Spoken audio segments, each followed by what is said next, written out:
देशवासियों को मैं अभी सम्राट नमो बुद्धाय, जय सम्राट सुख, जय भीम, जय जम्बूदीप।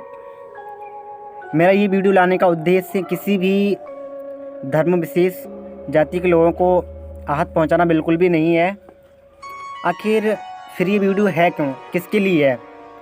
तो भाई लोगों का पुराना धंधा जाति धर्म पर समुदाय पर गलत टिप्पणियाँ करना, क्योंकि उन्हें एक दूसरे से बहुत जलन हो बैठी है। वो ये सोचते हैं कि आखिर ये लोग आगे बढ़ कैसे रहे हैं। भाई साहब, लोग टांग खींचेंगे तो पीछे जाएंगे और हाथ पकड़कर खींचेंगे तो आगे जाएंगे। तो आइए मेन बात पर आते हैं कि आखिर बात क्या है। भाई पुराने अमित कुमार फौजी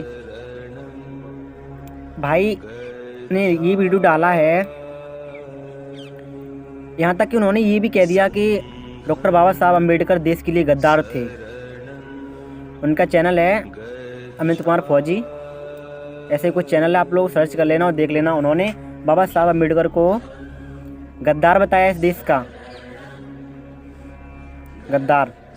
ये बहुत अच्छे व्यक्ति हैं, वो इनकी भाषा और इनके चरित्र से ही लगता है। बाबा साहब गद्दार थे इनके लिए, लेकिन ज्ञान खोलकर सुन लो, हमारे लिए गद्दार नहीं थे, ठीक है? हमारे लिए गद्दार नहीं थे। और तुमने जो बोला है कि वो इस देश के यानी विश्व के किसी भी व्यक्तियों के लिए भगवान ना थे और ना ही बन सकते, तो कान खोलकर सुन लो, तुम्हारे लिए भगवान नहीं हो सकते, लेकिन हमारे समाज और जो बाबा साहब के अनुयायी हैं, जो बाबा साहब को मानते हैं, उनके लिए भगवान बहुत पहले से हो चुके हैं। भगवान की डेफिनेशन पता है आपको? नहीं पता? आखिर भगवान होता कौन है?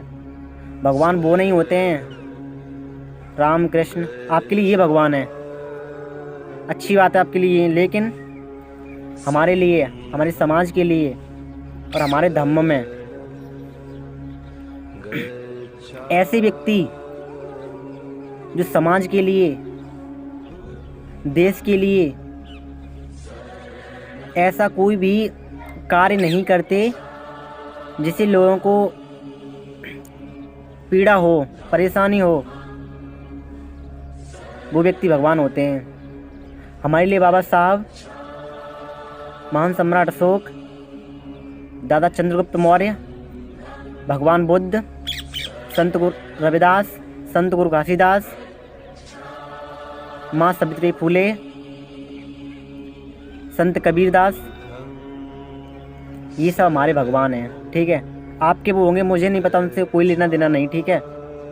ये हमारे बहुत पहले से हमारे समाज के भगवान हो चुके हैं और आगे भी रहेंगे, क्योंकि इन्होंने हमारे लिए इतना वो कुछ कर दिया है जो किसी भगवान ने, किसी देवी देवता ने कभी नहीं किया। माँ सावित्री फुले ने अपने समय में इतनी दरिद्रता में, इतनी गरीबी में बहुत से कॉलेज खुलवाए। तुम्हारे जैसे ही लोग जब वो स्कूल में शिक्षण कार्य करने जाया करती थीं, पढ़ाने जाया करती थीं, तब लोग उन पर कीचड़ फेंका करते थे। तब वो क्या करती थी कि 2 साड़ियाँ लेकर जाया करती थी, क्योंकि लोग उधर से एक साड़ी गंदी कर देते थे तो वो चेंज करके उधर से वो पहन कर आती थी। और आप करते हो कि बाबा साहब ने हमारे लिए क्या किया है, वो हमारे लिए भगवान नहीं। अरे हमारे राम कृष्ण हनुमान, ये कोई हमारे लिए भगवान नहीं होंगे, आपके लिए होंगे, लेकिन हमारे लिए भगवान यही सब हैं। माँ सावित्री फुले, बाबा साहब अम्बेडकर, भगवान बुद्ध, सम्राट अशोक, समझे? और आपने बोला कि बाबा साहब अम्बेडकर अंग्रेज़ों के साथ में बैठकर चिकन खाते थे। आपने देखा अपनी आंखों से उन्हें खाते हुए। फिर आपने ये भी बात की कि लोग मिलावट कर देते हैं 2-3% की। मैंने तो ये भी देखा है मूवियों में, आपने मूवी की बात की थी, यानी बाबा साहब अम्बेडकर को, संविधान निर्माता को, विश्व रत्न को मूवियों में कंपेयर कर दिया। तो मैंने मूवियों में तो ये भी देखा है कि मूवियों में एक एक्टर के द्वारा बहुत से गुंडे मारे जाते हैं, बहुत से व्यक्तियों को मार दिया जाता है, बहुत से लोग छत से कूद जाते हैं, नीचे कूद जाते हैं। ये सत्य होता है क्या? हाँ। फिर मैंने आपके भगवान कृष्ण, राम, हनुमान के भी बारे में बहुत देखा है, क्या वो भी सब सत्य है? मैंने देखा है आपके भगवान कृष्ण आप समझ जाएंगे, मुझे कहने की ज़रूरत नहीं है, क्योंकि फिर आप लोग छोटी सी बात का बहुत बवाल कर देते हो, तो वो भी बात सही होगी ना।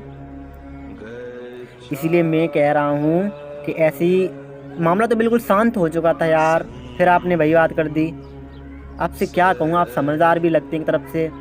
कुछ ही दिनों पहले आपने वीडियो डाली थी, अपना प्रश्न कर देते हैं, उत्तर लेते नहीं। जब इधर से कोई प्रश्न करता है तो उधर से उत्तर नहीं आता। आपने कहा कि जात पात इस देश से बहुत पहले ही ख़त्म हो चुकी। कहाँ ख़त्म हो चुकी? मैं आपसे कहना चाहूँगा, आप यादव क्यों लिखते हो फिर? एक बार यादव को हटा करके पंडित लिख लेना, ब्राह्मण लिख लेना, पता पड़ जाएगा जात पात है या ख़त्म हो गई। ठीक है, इतना काम ज़रूर कर लेना। मतलब यार हद हो गई।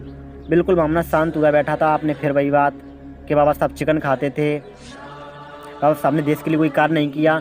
ऐसा तो नहीं किया कि एक गाल पर थप्पड़ खाकर ये भी गाल कर दिया उन्होंने, ऐसा कुछ नहीं किया। फिर तुम समझ जाना किसने किया होगा ऐसा। कुछ ही दिनों पहले तुमने एक वीडियो अपलोड किया था कि जात पात देश से ख़त्म हो गई, लेकिन आपने ही जात पात सूचियों का जातिगत शब्दों का इस्तेमाल किया था। कहा था 4 नंबर वालों सुधर जाओ। आपके लिए वीडियो भी आई थी, कई लोगों ने भेजी थी। आपने उसका जवाब दे पाया क्या? जब जवाब दे नहीं पाते तो कोई वीडियो अपलोड मत किया करो, क्योंकि तुम्हारे पास जवाब है ही नहीं। और ज़्यादा से ज़्यादा करो कमेंट ऑफ कर दोगे। जब आप इतनी सही अच्छी वीडियो डालते हो, कोई उसमें ख़राब चीज़ होती नहीं, तो फिर कमेंट ऑफ क्यों करते हो? लोग तो अपनी सोच डालेंगे ही, जैसा लोगों को समझ में आएगा। कमेंट बॉक्स इसीलिए होता है, लोग अपनी अपनी राय देते हैं। तुम्हारे अनुसार कोई राय नहीं देता है अपनी, ठीक है? तो इसलिए अब आप ज़्यादा ऐसा टिप्पणियाँ मत करो, क्योंकि आप बहुत पहले से कर रहे हो। पहले आपने रजनी जी को, उन्होंने माफ़ी मांगी, फिर भी उन्होंने आपके लिए उल्टा सीधा बोला, पता नहीं क्या क्या। चलिए वो बात छोड़िए, बिल्कुल मामला शांत हो गया। माफ़ी मांगने के बाद भी आपने फिर ये नया मुद्दा स्टार्ट कर दिया। आखिर आप चाहते क्या हैं? अगर आपको इतनी ही अपने धर्म के लिए चिंता होती है तो आप यूट्यूब के माध्यम से क्यों, जिससे प्रॉब्लम है आप उसके सामने मीटिंग बुला लो ना, आपस में बैठकर बात कर लो। मतलब यूट्यूब से चिल्लाने से कुछ होने वाला तो नहीं है, मुझे तो ये लग रहा है अब। क्योंकि यूट्यूब के माध्यम से बहुत ही कम ऐसे लोग होते हैं जिन्हें आपकी बात सही से कानों में सुनाई दे जाए और समझ सकें, ठीक है? अरे आपको जिस व्यक्ति से प्रॉब्लम है, आप जगह जगह मीटिंग करवाइए। जो आप और काम करते हैं वो छोड़ करके आप इसी में आ जाइए ना फिर, और मीटिंग करने लगिए। जगह जगह आप बताइए कि बाबा साहब गद्दार थे, बाबा साहब चिकन खाते थे, ये सब बताने लगो। लेकिन ध्यान रखना, इससे हमारे समाज को कोई इफेक्ट नहीं पड़ता। चाहे आप गद्दार कहो, चाहे कुछ कहो, लेकिन कोई व्यक्ति ऐसा आ गया ना जो आपकी जैसा जवाब देने लगा, तो फिर आप उसका जवाब नहीं दे पाओगे। मैं तो अपनी बात नहीं करता, क्योंकि हम कहेंगे तो पता नहीं लोग और आप क्या सोचेंगे। मुझे इससे ही फ़र्क नहीं पड़ता कि आप क्या सोचेंगे। जो मुझे अपनी बात रखनी है मैं वो कह चुका हूँ। तो सो प्लीज़ अब आगे से ऐसी कोई कमेंट या कोई भी वीडियो अपलोड मत करो, क्योंकि बाबा साहब देश के लिए गद्दार नहीं थे। बाबा साहब ने तो इतनी कुर्बानियाँ दी हैं कि शायद ही अभी दुनिया में, और दुनिया की तो बात छोड़िए, बाबा साहब के पास इतनी डिग्रियां थीं कि अभी तक किसी के पास इतनी डिग्रियां किसी ने हासिल नहीं कर पाई। बाबा साहब की कुर्बानियाँ की बात करते हो तो बाबा साहब ने अपने 3 पुत्रों की इस देश के लिए कुर्बानी दे दी।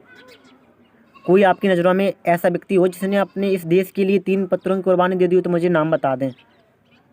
कोई है? 32 डिग्रियों के मालिक का नाम बता देना, जो और कोई हो, ठीक है? तो आज के लिए बस इतना ही।